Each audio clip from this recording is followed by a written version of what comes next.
Planetas alienígenas.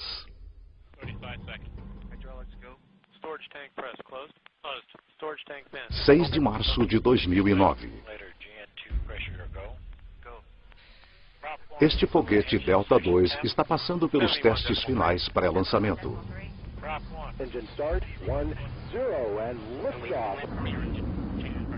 É o início de uma missão extraordinariamente ambiciosa.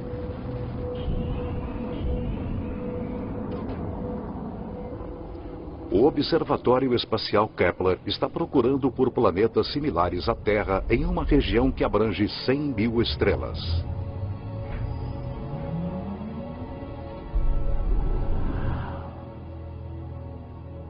É a culminação de uma jornada que começou há mais de uma década, com uma das mais profundas descobertas científicas jamais realizadas.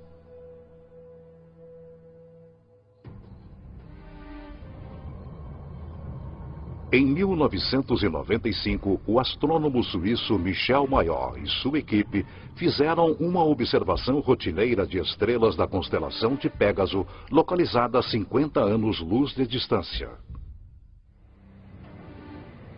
Mas os instrumentos mostraram algo estranho. Uma das estrelas saltava e oscilava violentamente. Descobrimos que uma dessas estrelas tem uma velocidade que muda com o tempo. O que seria poderoso bastante para perturbar uma estrela do tamanho do nosso Sol? Mayor sugere uma resposta radical: um planeta. Mas nunca ninguém tinha avistado um planeta ao redor de outra estrela semelhante ao Sol. O problema de se detectar planetas ao redor de outras estrelas é que, conforme um planeta orbita uma estrela próxima, esse planeta se perde por causa de sua luz tênue no clarão da estrela muito brilhante. Apesar da improbabilidade, Mayor confia em seus dados e está convencido de que as oscilações são causadas pela atração gravitacional de um planeta em órbita. Quando eu li essa afirmação do Michel Mayor, eu fiquei muito cético. Já tinha havido muitas falsas alegações sobre o primeiro planeta descoberto ao redor de outra estrela. E eu pensei, aqui vamos nós de novo.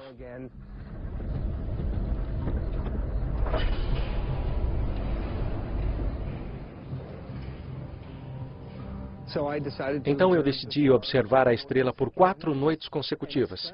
E, surpreendentemente, ela oscilava exatamente como Michel Mayor havia dito. Michel Mayor e seu colega de equipe Didier Queloz anunciam sua descoberta que agita a comunidade científica. Eles encontraram pela primeira vez evidência reproduzível e confirmável da existência de um planeta ao redor de uma estrela semelhante ao Sol.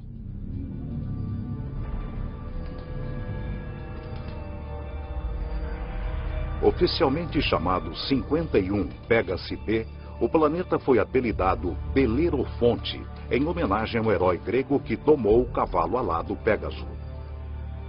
É um planeta que quebra todas as regras.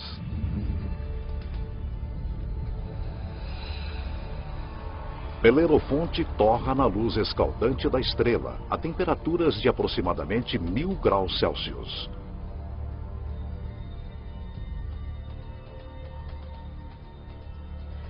Tem quase 150 vezes a massa da Terra e é um gigante gasoso como Júpiter.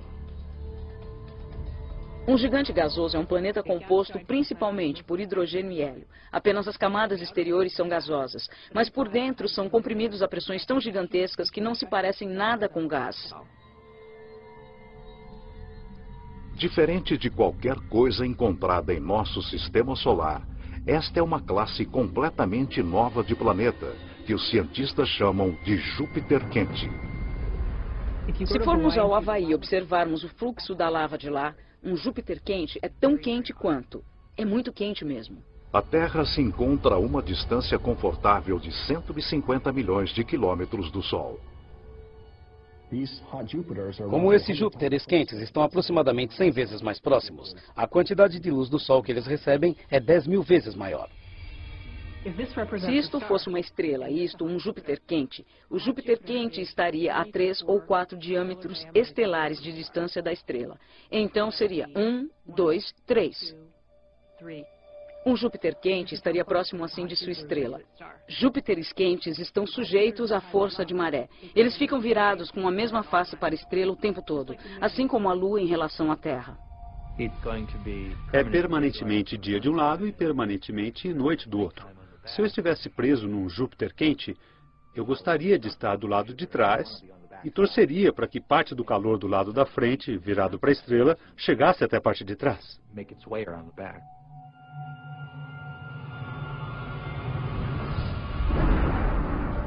As variações na temperatura causam ventos extremos na atmosfera de Belerofonte.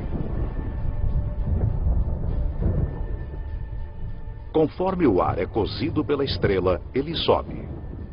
Ar mais frio avança para baixo para substituí-lo, assim como acontece na Terra. O vento uiva milhares de quilômetros por hora, muito além de qualquer coisa que poderíamos suportar. As rajadas de calor garantem a inexistência de vapor de água, mas isso não significa que não haja chuva. É quente demais para que nuvens de água se formem aqui. Aqui as nuvens seriam feitas de ferro. O vapor de ferro pode existir a temperaturas bem mais elevadas que o de água. E por isso, as coisas podem ficar um pouco complicadas.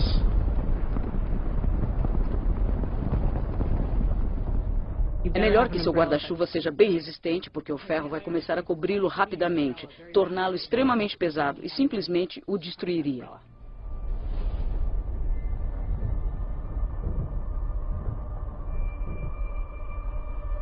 O céu acima se enche de cortinas dançantes de cores. Partículas carregadas da estrela próxima formam auroras bem mais radicais do que a aurora boreal na Terra. Esse planeta recentemente descoberto possui outra característica singular. Belerofonte orbita seu Sol em apenas 4,2 dias. Nenhum planeta que se respeite orbita uma estrela em 4,2 dias. Nenhum dos planetas em nosso sistema solar leva um tempo tão curto. Para os cientistas, a órbita minúscula desafia as noções antigas de como os planetas se formam. O fato de que o planeta orbitava a cada 4 dias era um enigma total. Até que uma noite, no meio da noite, acordei e pensei, isso deve ser prova de que os planetas migram para dentro. Eles não ficam parados onde estão. A chave do enigma encontra-se em como os planetas se formam. Os planetas são um subproduto da formação das estrelas. Quando as estrelas se formam, elas têm um disco de poeira e detritos à sua volta, e desses detritos formam-se os planetas. Muito do que sabemos vem do telescópio espacial Hubble, conforme ele se volta para regiões como a nebulosa da Águia. Essa nuvem interestelar é adornada por discos de poeira e gás que se contraem. Um aglomerado gigante se forma no centro de cada disco. As temperaturas chegam a 10 milhões de graus Celsius. A mesma fusão nuclear que energiza nosso Sol é liberada.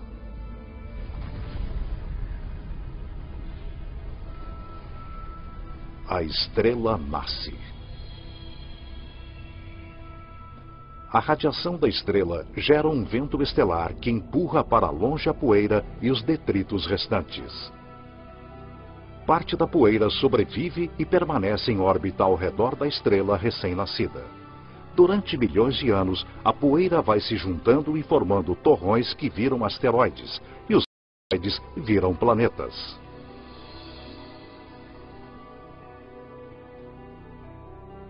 Esses planetas migram através do disco até que encontram uma órbita estável. É por isso que Belerofonte está tão perto de sua estrela-mãe. Mas um planeta recentemente descoberto encontrou sua órbita estável num lugar em que nenhum planeta deveria ir. 2001. O telescópio espacial Hubble está direcionado para uma estrela obscura a uns 150 anos-luz de distância da Terra na constelação de Pégaso. Essa é a mesma região onde Belerofonte foi descoberto 6 anos antes. O Hubble está rastreando outro Júpiter quente descoberto pelo astrônomo Geoff Marcy. Mas esse é diferente de Belerofonte. Provavelmente você já ouviu falar do planeta HD 209458b. É um nome terrível. Um nome terrível para um planeta terrível. O HD 209458b foi apelidado por alguns como Osíris, o deus egípcio dos mortos. Osíris tem mais de 200 vezes a massa da Terra. Ele migrou para perigosamente perto de seu Sol. A apenas 6,5 milhões de quilômetros da superfície solar flamejante, Osíris arde no inferno planetário.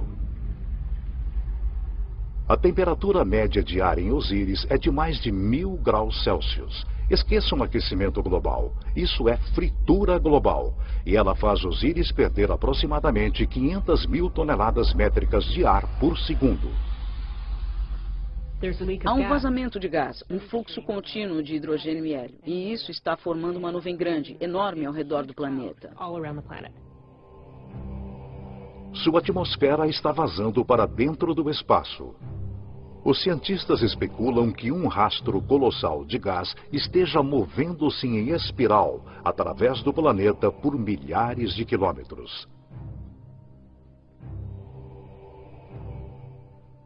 Osíris apresenta para os astrônomos uma oportunidade sem precedentes.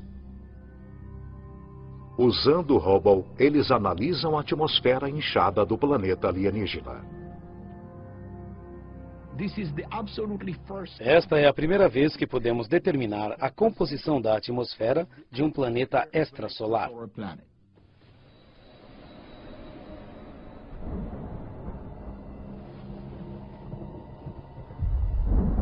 Surpreendentemente, o Hubble detecta muitas substâncias químicas básicas necessárias à vida: sódio, carbono, hidrogênio e oxigênio. Mas Osíris é quente demais para que nele haja vida como a conhecemos. No entanto, pode haver outras formas de vida que se desenvolvem em temperaturas mais elevadas. Mas não há superfície sólida, como a conhecemos em um Júpiter quente. Então essa vida teria que ser de minúsculos micróbios flutuando em aerossóis. E sobre a nossa própria Terra, nós temos vida que flutua pela nossa atmosfera. Mas essa vida não começou lá. Por isso, quase certamente, não existiria vida em Júpiteres quentes. Os astrônomos descobriram muitos Júpiteres quentes desde que Belerofonte foi descoberto em 1995. Mas as condições nesses mundos os descartam como lugares onde o drama da vida pode se desenvolver.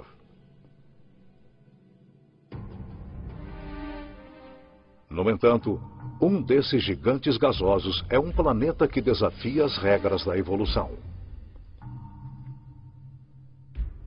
O astrônomo Geoff Marcy descobriu algo surpreendente sobre um planeta que orbita uma estrela chamada 16 Cygnos B, localizada a cerca de 70 anos-luz de distância na constelação de Cygnos, o Cisne.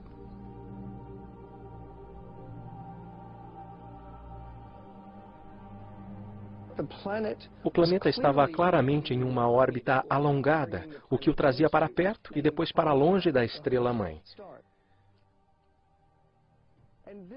E claro, isso desafiava nossas expectativas baseadas em nosso próprio sistema solar, onde todos os planetas circundam nosso Sol em órbitas quase circulares, como aqueles sulcos em um disco de vinil. Como um gigantesco ioiô no espaço, o gigante gasoso vai para frente e para trás, atravessando seu sistema solar. Seria como se a Terra fizesse uma investida de mais de 40 milhões de quilômetros para mais perto do Sol e depois ultrapassasse Marte em direção a Júpiter todos os anos.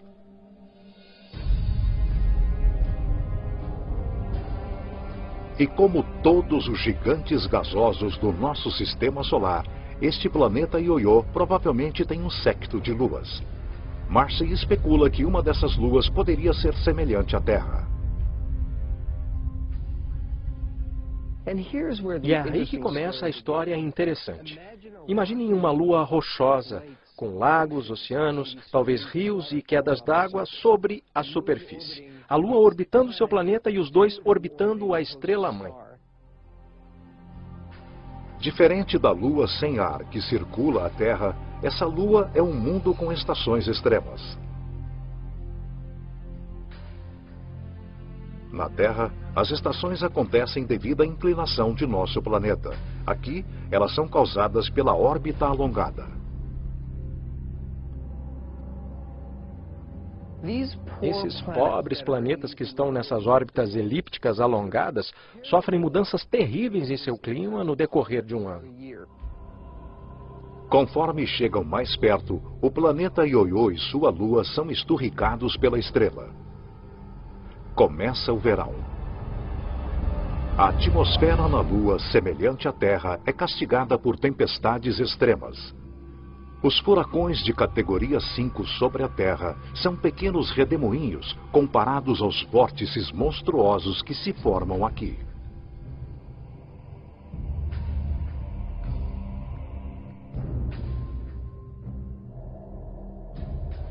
As nuvens ficam mais espessas conforme a água evapora. As temperaturas aumentam dramaticamente. Qualquer água ou gás aqueceriam. E, de fato, os oceanos ferveriam e virariam vapor. Seria como uma enorme sauna. Durante o pico do verão, toda a Lua é sufocada por temperaturas de mais de 400 graus Celsius.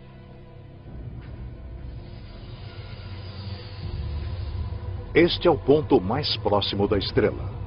Durante sua órbita total de 26 meses, a estação de verão mal chega a 2 meses, mas é uma estação e tanto. O planeta e sua lua afastam-se da fornalha da estrela. As temperaturas caem para limites que nós acharíamos temperados e confortáveis.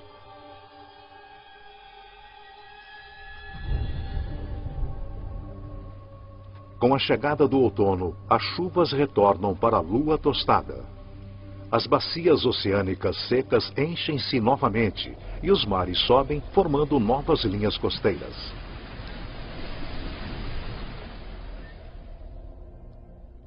A tranquilidade prevalece, conforme o planeta Ioiô e sua lua entram no congelamento do inverno. Agora, a mais de 320 milhões de quilômetros da estrela, o céu de dia é escuro. As temperaturas oscilam ao redor de menos 160 graus Celsius. Os oceanos congelam e as calotas polares se expandem por sobre a superfície da Lua, formando um lençol de gelo com muitos quilômetros de espessura que engloba todo o planeta. Os invernos são longos, duram 17 meses. Com a chegada da primavera, o Sol aparece radiante no céu sobre essa lua, conforme o gelo racha e derrete violentamente. Enormes icebergs soltam-se para dentro de um oceano tempestuoso que cresce rapidamente.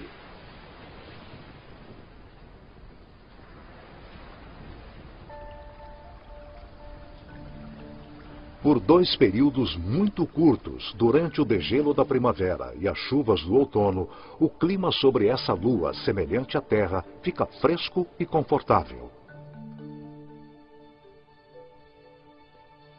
A uma distância de 150 milhões de quilômetros da estrela, aproximadamente a mesma distância entre a Terra e o Sol, a órbita elíptica desse planeta e sua lua atravessa uma área ao redor da estrela que os cientistas chamam de zona habitável.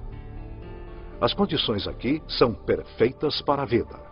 Se você estiver muito perto da estrela, é quente demais. Se estiver muito longe, aí será frio demais e tudo congelará. Mas, se você estiver bem no meio, é perfeito. Toda estrela tem uma zona habitável. A localização dessa região depende do tamanho e da temperatura da estrela. Em nosso sistema solar, Vênus marca a fronteira interna e Marte a fronteira externa. A Terra, com sua abundância de vida, fica bem no meio. O planeta Ioiô atravessa a zona habitável 2 vezes por ano, por 3 meses e meio e durante a primavera, conforme ele corre para dentro, e novamente no outono, por 3 meses e meio, conforme ele volta apressado para as regiões mais frias do espaço. Poderia a vida sobreviver às condições fora da zona habitável?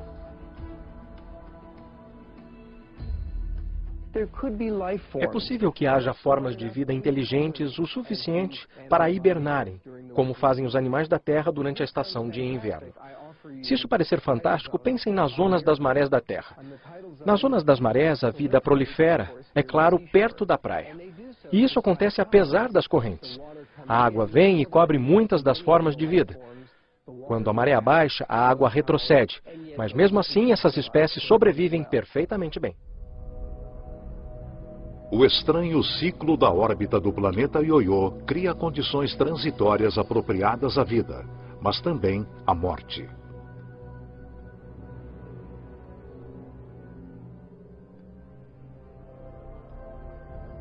Alguns planetas alienígenas são até mais bizarros. Imaginem um mundo que não tem estrela para orbitar. Os cientistas especulam que a nossa galáxia esteja cheia de planetas errantes, vagando pelos caminhos obscuros do espaço interestelar. São planetas órfãos, planetas expulsos de seu sistema solar pelo caos da migração planetária.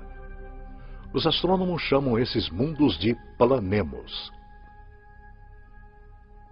Planemos são planetas sem estrela. Eles vagam pela galáxia indefinidamente. Que força gigantesca seria necessária para expulsar um planeta de seu sistema solar? Quando uma jovem estrela se forma, com um contingente de planetas à sua volta, muitos desses planetas interagem uns com os outros gravitacionalmente. Empurram uns aos outros, estilingam uns aos outros, de modo que um deles é ejetado do sistema planetário, eliminado do programa por votação. Se infelizmente você fosse um habitante de um planeta e fosse expulso por uma colisão ou quase colisão contra outro grande objeto, provavelmente se moveria rapidamente para fora da zona habitável. Há centenas de bilhões desses pobres planetas errantes, imprevisíveis e perdidos em nossa galáxia, a Via Láctea, sem uma estrela-mãe para lhe dar amor. Frios, escuros e silenciosos. Como os planemos não têm sol, eles são mundos sem dias nem anos.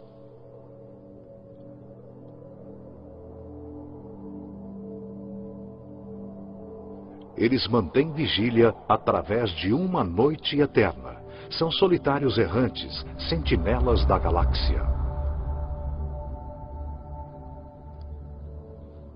Mas o fato de um planemo estar lá vagando pelo espaço não significa que ele esteja morto. Se o planema for um mundo rochoso, ele pode ter vida. Um pequeno planemo rochoso, sem atmosfera, hibernará sob um frio extremo, bem mais frio que o dia de inverno mais frio do nosso Polo Sul. Mas um planemo grande o suficiente para reter uma atmosfera retém o calor gerado quando o planeta se formou. É o exemplo máximo do efeito estufa. O calor e a energia vêm do núcleo liquefeito bem do centro do planeta solitário. Se o planemo for um gigante gasoso, como Júpiter, ele pode ter um sistema de luas. A atração gravitacional entre o planemo e suas luas cria fricção, fazendo com que o interior dessas luas permaneça quente. Essas luas também podem ter vida, da mesma forma que a lua de Júpiter tem vulcões e muita energia em forma de calor gerada pelas interações com Júpiter e as outras luas. Se alguma coisa vive aqui, são organismos unicelulares, como as bactérias comuns encontradas na Terra e não formas de vida complexas. Sem um Sol para propiciar fotossíntese, esses minúsculos organismos obtêm sua energia da química do solo do planemo ou de sua Lua.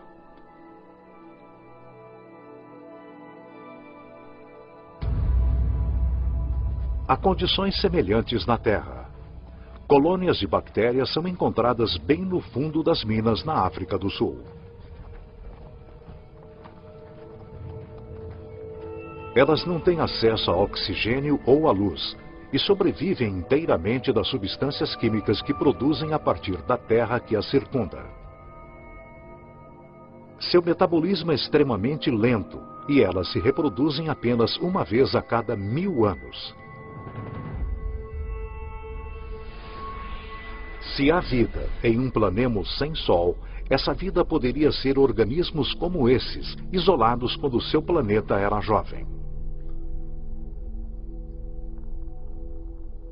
Enquanto os planemos adormecem sem serem perturbados, o mundo vem sendo destruído por mudanças caóticas desde o início dos tempos.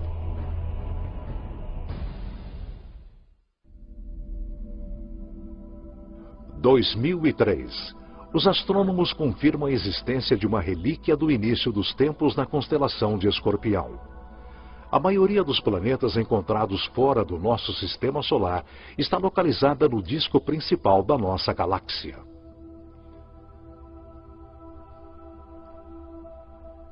Mas este mundo está empoleirado bem acima do halo da Via Láctea, em um agrupamento de quase 10.000 estrelas primordiais.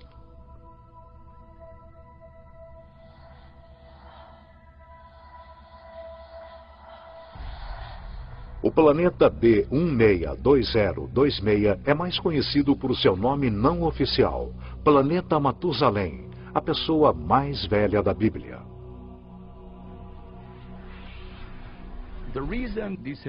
Ele ficou conhecido como Planeta Matusalém, porque aquele agrupamento tem cerca de 12 bilhões de anos.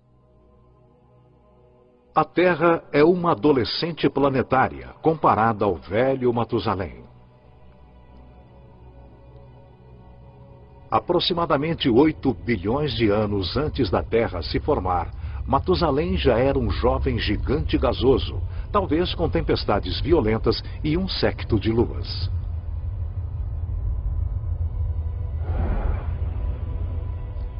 Os eons passam e os ventos e as tempestades diminuem, deixando para trás um mundo pacífico.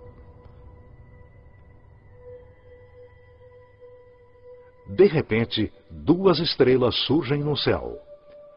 Elas são os centros queimados de estrelas mortas há muito tempo, assombrando o agrupamento. No ambiente muito denso de um agrupamento globular, há muitas colisões estelares e quase colisões, sistemas em que uma estrela é chutada para fora e outra é chutada para dentro. Em uma dança cósmica de gravidade semelhante à migração de planetas, uma das estrelas é expelida e substituída pela estrela-mãe de Matusalém. Matusalém agora é um planeta com 2 sóis. Todos os dias há 2 alvoradas e 2 ocasos. Todas as nuvens e todos os objetos projetam 2 sombras. Com o tempo, a estrela-mãe original começa a se expandir, um sinal de que a estrela está morrendo. Ela incha até se tornar uma estrela gigante vermelha e transbordar para a estrela de nêutrons. A estrela de nêutrons devora a gigante vermelha.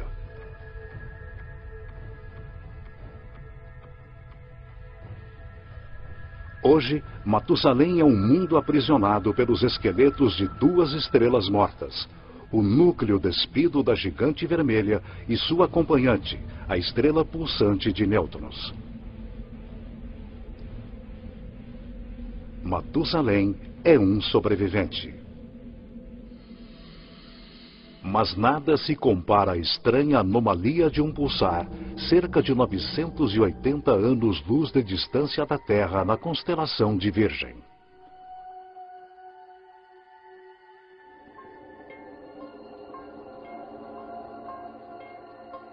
De longe, um pulsar parece uma luz piscando. mas de perto, os pulsares bombardeiam seus arredores com radiação letal.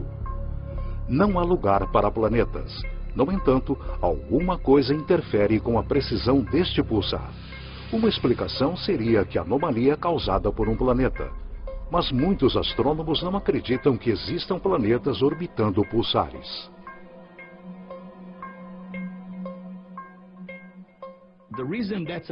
Isso é um problema, porque os pulsares são formados em explosões incríveis.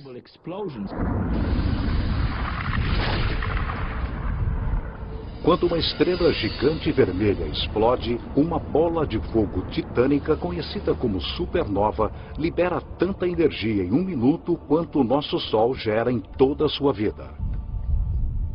Quando uma estrela vira supernova, a onda de choque é tão imensa que é difícil imaginar que qualquer planeta sobreviva a ela.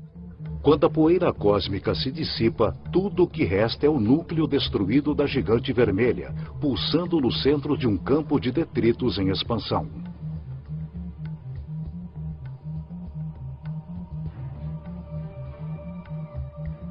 A matéria destruída pela explosão colossal volta para o pulsar e forma um disco.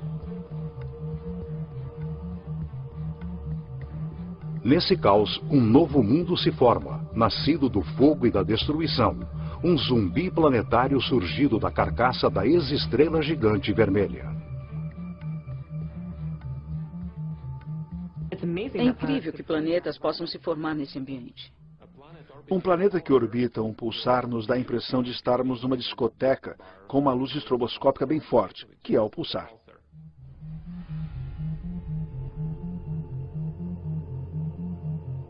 A radiação dessa fera estelar quebra as moléculas orgânicas necessárias à vida. O pulsar tem campos magnéticos muito fortes, que giram conforme a estrela gira rapidamente e suga qualquer material, elétrons, prótons, e os acelera e os arremessa para fora em alta velocidade. É como um vento solar violento. Não imagino que haja qualquer oportunidade, mesmo para uma forma de vida simples, microbial, emergir e florescer no planeta orbitando um pulsar. Principalmente porque se você estiver no pulso, você estará severamente energizado. E se não estiver no pulso, estará completamente destituído de energia. A descoberta de planetas pulsares mostra como novos mundos podem se formar depois da destruição de uma estrela. Independentemente de onde surge um planeta, seu processo de nascimento é repleto de perigos.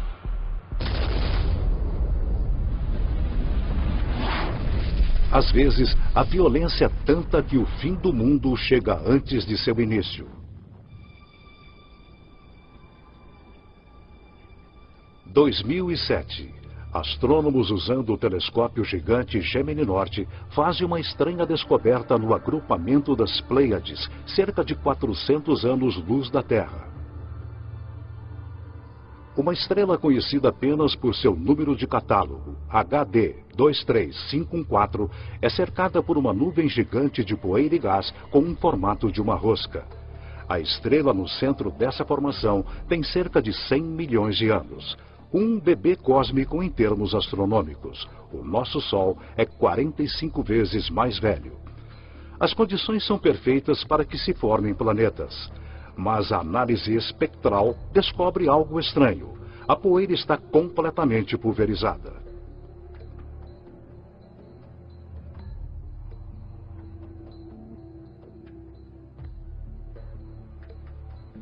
Normalmente, uma estrela recém-nascida é cercada por jovens planetas. Os planetas se formam ao redor da jovem estrela em um disco protoplanetário de gás e poeira. Então, esses planetas seguem seu alegre destino, orbitando a estrela, sem perceberem que estão em uma órbita próxima demais de outro planeta. Bilhões de anos atrás, 2 planetas primordiais que orbitavam a HD 23514 espiralam para sua morte. Conforme os 2 mundos se aproximam, as forças das marés achatam cada planeta do formato de esfera para o formato ovalado.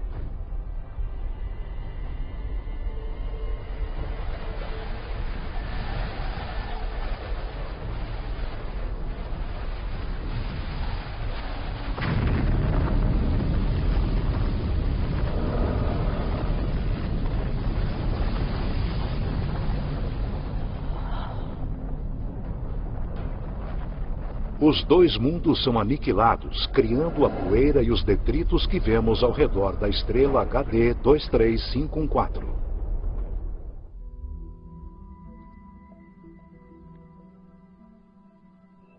Há um novo planeta lá fora, um planeta cuja existência antes desconhecíamos. Não é apenas um planeta, é um novo tipo de planeta. Terra sob asteroides. Gosto de chamá-los de superterras. Eles são como a Terra, só que maiores, com até 10 vezes a massa da Terra.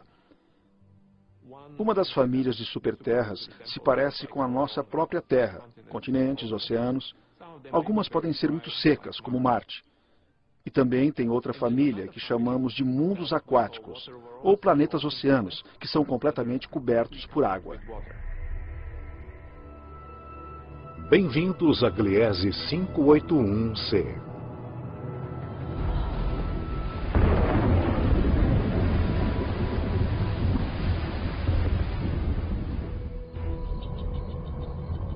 Este planeta foi descoberto por Michel Mayor, e ele orbita uma estrela bem pequena junto com 2 outros planetas. Ele fica apenas a 20 anos-luz de distância na constelação de Libra e é um dos menores planetas terrestres encontrados além do nosso sistema solar. Mas isso não significa que o Gliese 581c seja pequeno. Ele é uma superterra com 5 vezes a massa de nosso planeta Terra e é a possibilidade de encontrar água líquida que anima os cientistas.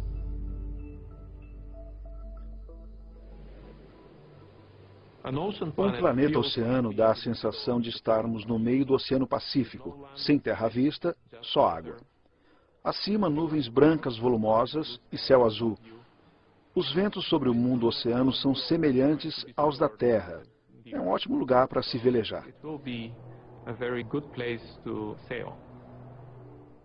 O clima é absolutamente perfeito. Todos os dias o céu está azul e o sol fica sempre no mesmo lugar. Assim fica fácil fazer a previsão do tempo. Não há terra em lugar algum, nem bem abaixo da superfície.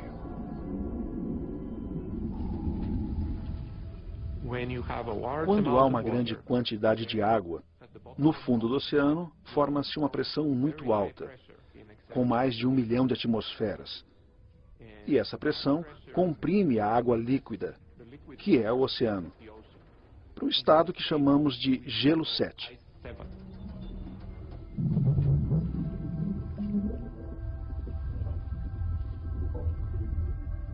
Não é como o gelo da nossa geladeira. As moléculas de água no gelo da nossa geladeira são meio que todas embaralhadas. Mas se o gelo se forma sob alta pressão, as moléculas de água ficam ordenadas e podem ficar alinhadas.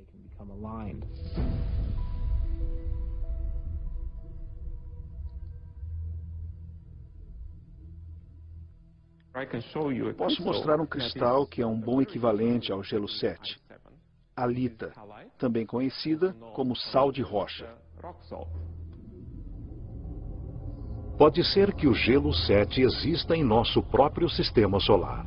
Europa, uma das luas de Júpiter, pode ter um manto de água líquida circundado por uma grossa crosta de gelo.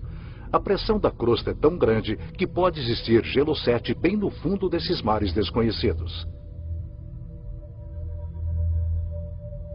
Se nós aumentarmos a escala e degelarmos Europa, ela pode ser um mundo aquático semelhante a Gliese 581c.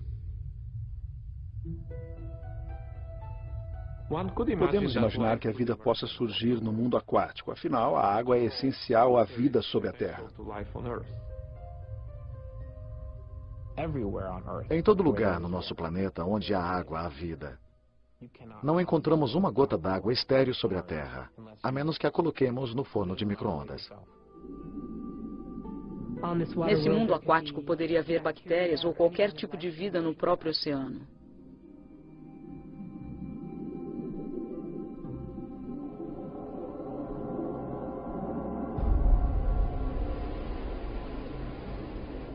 Mas nem todas as superterras são mundos aquáticos repletos de vida. Quando falamos de superterras, falamos de duas famílias principais. Em sua maior parte rochosa, com um pouco de água, e em sua maior parte aquática, com um oceano sem fim. Mas temos que adicionar uma terceira família, de provavelmente superterras e planetas similares à Terra, muito raros, chamados planetas carbono. Um planeta carbono é diferente de qualquer coisa que já vimos. É um lugar com uma química estranha, mas repleto de tesouros terrenos.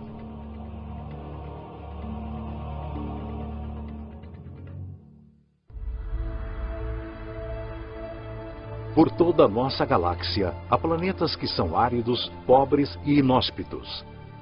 Mas a ciência está na trilha de um novo tipo de planeta, um mundo inteiro de tesouros.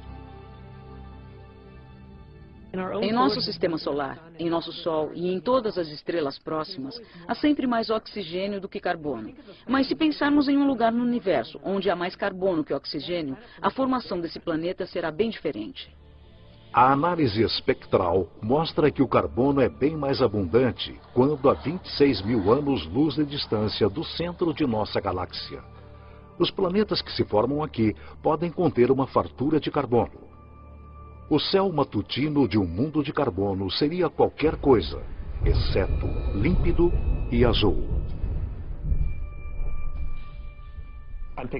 Eu imagino uma névoa amarela com nuvens pretas de fuligem. E conforme penetramos mais na atmosfera, eu imagino lagos feitos de compostos como metano ou gasolina. Imagino esses poços borbulhantes, mal cheirosos de lodo negro, como poços de petróleo.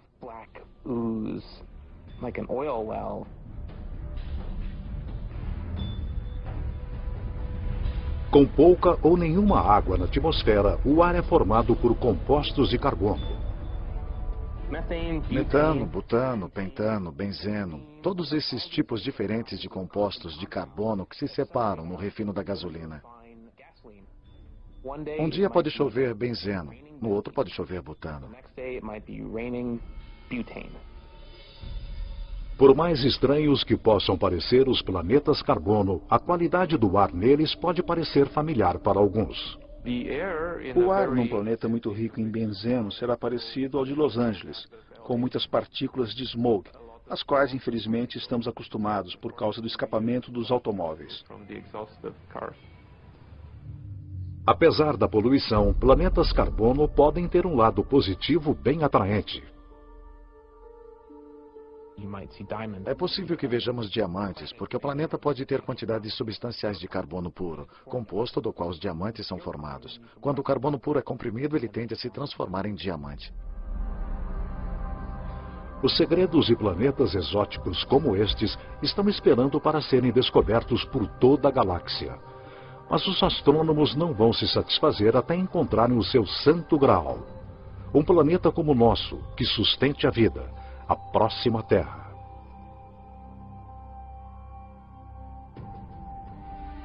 Sempre me perguntam se eu acho que vamos encontrar outro planeta como a Terra. E eu respondo, com certeza.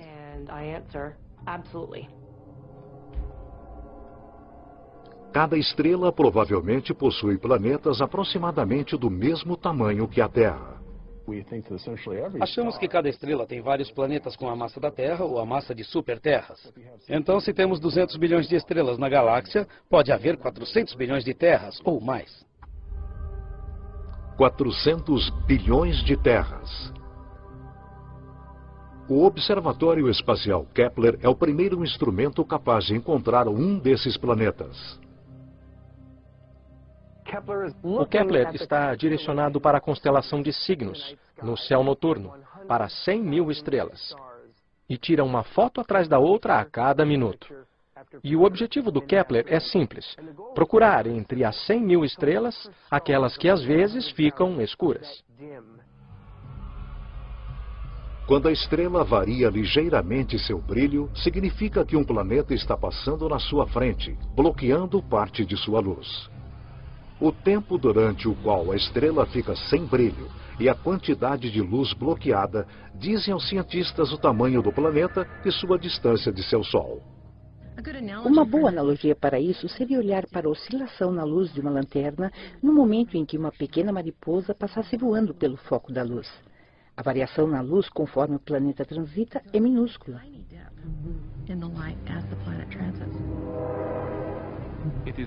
É uma técnica muito poderosa, porque permite descobrir planetas que são até menores do que a Terra ao redor de estrelas semelhantes ao Sol. É uma técnica que está mudando o curso da ciência. Achamos que poderemos encontrar um planeta habitável nos próximos anos. Os cientistas estimam que a missão Kepler encontrará um mínimo de 50 terras alienígenas.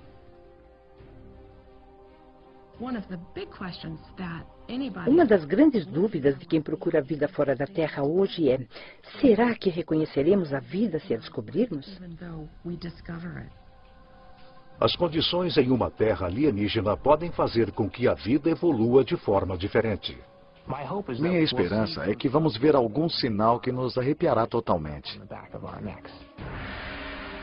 Seja qual for esse sinal, será o primeiro capítulo da maior história científica jamais contada. Versão Marshmallow São Paulo.